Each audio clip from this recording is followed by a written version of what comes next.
श्री शिवाय नमस्तुभ्यम। हर हर महादेव। दोस्तों, इस वीडियो में एक उपाय गुरुजी आपको व्यापार वृद्धि का बताएंगे तथा एक रोग मुक्ति का। इसलिए वीडियो को पूरा देखना क्योंकि रोग मुक्ति का लास्ट में है। अब गुरुजी को सुनिए। कथा कहती है, भगवान शंकर का चरित्र कहता है, शिव तत्व कहता है। भगवान शंकर का पवित्र चरित्र कह रहा है, भगवान शंकर का पावन चरित्र वर्णन करता है। मान लो कोई व्यापार, कोई दुकान, कोई फैक्ट्री आपकी ठीक नहीं चल रही है। आप ठेला लगा रहे हो, सब्जी की दुकान लगा रहे हो, कोई दुकान खोलकर बैठे हो, कोई फैक्ट्री लगाकर बैठे हो, कोई व्यापार कर रहे हो और उस व्यापार में तुम्हें आनंद नहीं आ रहा, बहुत तकलीफ चल रही है, बहुत तकलीफ। सब कुछ करके देख लिया पर वो तकलीफ मिटी नहीं गई। तो थोड़े दिन, थोड़े समय किसी भी शंकर के मंदिर में बटकेश्वर महादेव के नाम से एक बेलपत्र चढ़ाने का तरीका जरा समझ लेंगे। आप अगर जिस दिशा में खड़े हो, अगर आप शंकर के शिवलिंग के इधर हो तो बेलपत्री का डंडी का मुख आपकी ओर होना चाहिए। आप इधर हो तो डंडी का मुख उधर हो, आप उधर हो तो डंडी का मुख उधर हो, आप इधर हैं तो डंडी का मुख इधर हो। बटकेश्वर महादेव के नाम से शंकर जी के मंदिर में एक बेलपत्री पर डंडी का मुख अपनी ओर होना चाहिए। जो डंडी है इसका मुख अपनी ओर। बटकेश्वर महादेव के नाम से एक बेलपत्र शंकर भगवान को समर्पित करो बटकेश्वर महादेव के नाम से। और बेलपत्र चढ़ाने के बाद में जो तुम्हारे कलश में जो जले, लोटे में जो जले, वो 7 बार, लोटे का जल 7 बार। 7 बार से मतलब है अलग से लोटा भरना नहीं है, 7 बार उसी लोटे का जल जब बेलपत्र डंडी समेत समर्पित कर दें, 7 बार उस लोटे के जल को 7 बार बटकेश्वर महादेव का नाम लेकर अपनी मन की कामना कर बाबा से विनती करते हुए कि बाबा मेरी ये छोटी सी अर्ज स्वीकार करते, 7 बार उस जल को चढ़ाओ। लगातार कम से कम आप 15 से 20 दिन तक लगातार बटकेश्वर महादेव के नाम से चढ़ाओगे। ऐसी कोई दुकान और फैक्ट्री नहीं जो चले नहीं और आगे बढ़े नहीं और काम सुलझे। बटकेश्वर महादेव, भगवान शंकर का ये नाम, भगवान शिव का ये स्तुति, भगवान शंकर का ये नाम बटकेश्वर महादेव। स्वयं भगवान शंकर ब्रह्मा जी का जब सिर कटकर बड़का पेड़ बन जाता है और उस पेड़ के नीचे, वृक्ष के नीचे शंकर भगवान विराजमान होते थे, शिव जी उसके नीचे विराजमान हो जाते हैं, उसी का नाम बटकेश्वर महादेव है। बटकेश्वर,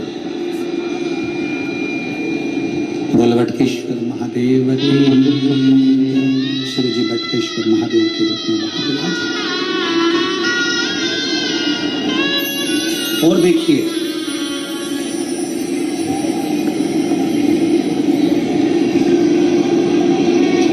शिव जी के मंदिर में उतनी देर रहो जितनी देर तुम्हारा चित्त लगे। शिव जी के मंदिर में व्यर्थ बैठकर ज्यादा बातें नहीं करना, किसी की निंदा नहीं करना, किसी की बुराई नहीं करना, चुगली नहीं करना, किसी को अपशब्द नहीं कहना, किसी को ताना नहीं देना है, किसी को आड़ा टेढ़ा नहीं करना। ब्रह्मा जी शंकर जी के सामने झूठ बोल दिए थे तो उनका शीश कटा। गाय झूठ बोल दी, श्राप लग गया। केतकी का पुष्प झूठ बोल दिया, उसको श्राप लग गया। तो ध्यान दें कि शंकर के मंदिर में, शिवालय में, शंकर की चौखट पर, शिव की स्तुति में आप रहो। आप शिव की स्तुति में रहो, मना नहीं।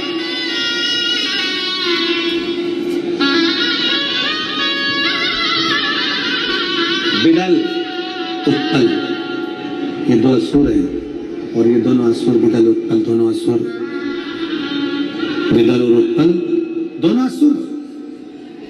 शंकर भगवान की धर्म पत्नी माता पार्वती जी को सुंदरता देखकर उन पर लोभित हो गए।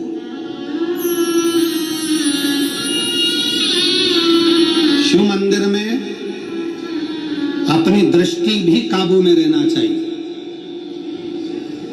शिव मंदिर में अपनी श्रवण शक्ति भी काबू में रहना चाहिए। शिव मंदिर में अपनी जिह्वा भी काबू में रहना चाहिए।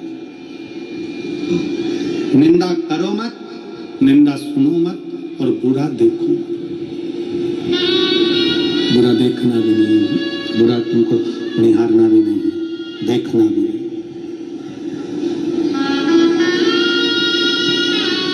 कई लोगों की आदत रहती है, शंकर जी के मंदिर में जाते हैं तो देखते हैं कितना गंदा कर दिया, कितनी गंदगी हो रही है।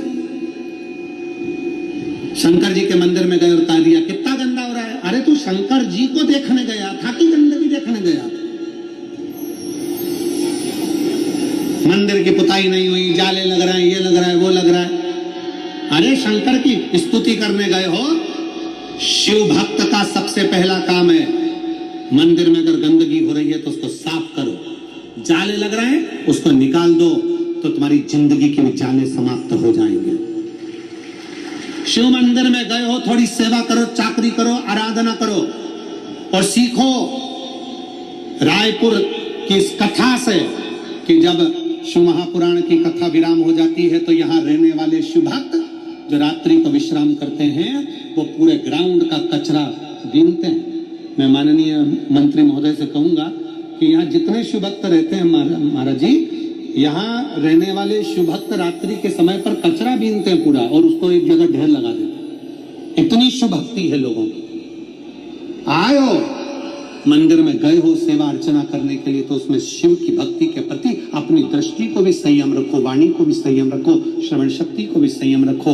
विदल उत्पल नहीं रख पाए, अपनी वाणी को संयम नहीं रख पाए, विदल उत्पल अपनी दृष्टि का संयम नहीं रख पाए, और जब दृष्टि का संयम नहीं रख पाए विदल उत्पल, तब माता पार्वती जी ने कुंदुक का प्रहार करा और कुंदुक का प्रहार करा, विदल उत्पल का अंत हुआ और कुंदुक भगवान शंकर के चरणों में जाकर गिरा। शिव जी का नाम कुंदकेश्वर महादेव पड़ गया। बोल कुंदकेश्वर महादेव हर हर महादेव। शिव जी का नाम कुंदकेश्वर महादेव हो गया। कुंदकेश्वर महादेव ऐसा नाम है, जीवन में कभी दवाई ना लग रही हो तो कुंदकेश्वर का नाम लेकर अवश्य दवाई खाएं, शरीर को लगेगी। कुंदकेश्वर भगवान पधार रहे हैं, जोरदार ताली बजाकर